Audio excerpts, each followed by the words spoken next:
দেখেন, আমেরিকার অবস্থা খারাপ করার ভালো করার বিষয় না, বিষয়টা হচ্ছে যে এইখানে চীন একটা বড় শক্তিতে রূপান্তরিত হচ্ছে। এখন এইখানে একটা ঘাঁটি দরকার আমেরিকার।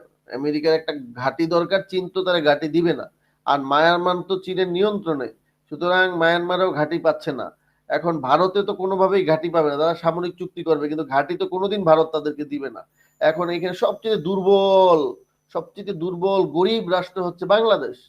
এখন বাংলাদেশের উপরে আইসা মাতব্বরি শুরু করছে, এই তোরা তো গরিব, তো আমাদের তো আকাশ নিরাপত্তা নাই, আমাদের তো সামরিক শক্তি নাই, আমাদের যে সামরিক বাহিনী, দেশ প্রেমিক সেনাবাহিনী, আমরা তো তাদেরকে অনেক সম্মান করি, কিন্তু আমরা তো তাদেরকে দুর্বল করে রাখছি।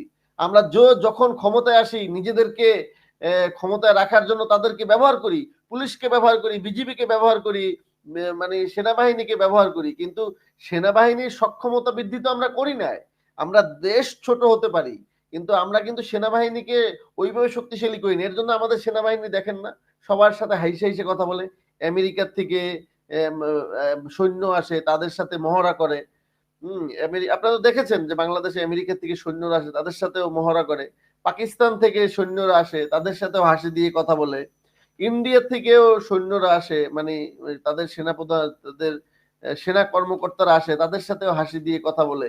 কারণ কি? কারণ আমার সেনাবাহিনী তো ওইরকম শক্তিশালী না, আমাদের সেনাবাহিনী তো ওইরকম শক্তিশালী করে তৈরি করা হয় না, আমাদের সেনাবাহিনীর তো ওইরকম আকাশ প্রতিরক্ষা নাই, আমাদের সেনাবাহিনীর কাছে তো ওইরকম কোনো শক্তিশালী কোনো অস্ত্র নেই আমাদের।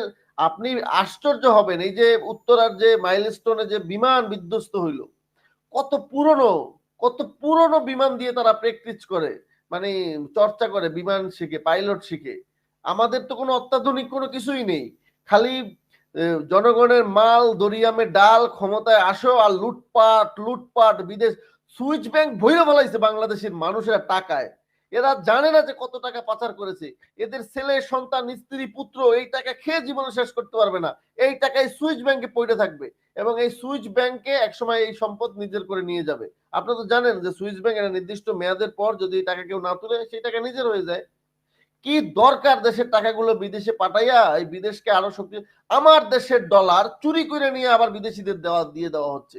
এইটা কি, এটা কি করতেছে এই সমস্ত নেতারা, এই সমস্ত মূর্খ অর্ধশিক্ষিত নিম্ন, মানে এই সমস্ত অশিক্ষিত নেতারা কি করতেছে? এটা সুইস ব্যাংকে অ্যাকাউন্ট করে টাকাগুলো দিয়ে দিতেছে, আর এই সুইস ব্যাংকে যাইতে পারতেছে না, জেলে আছে, অমুক জায়গায় আছে, তমুক জায়গায় আছে, পলাতক আছে, আর সেই টাকাগুলো তুলতে পারে না।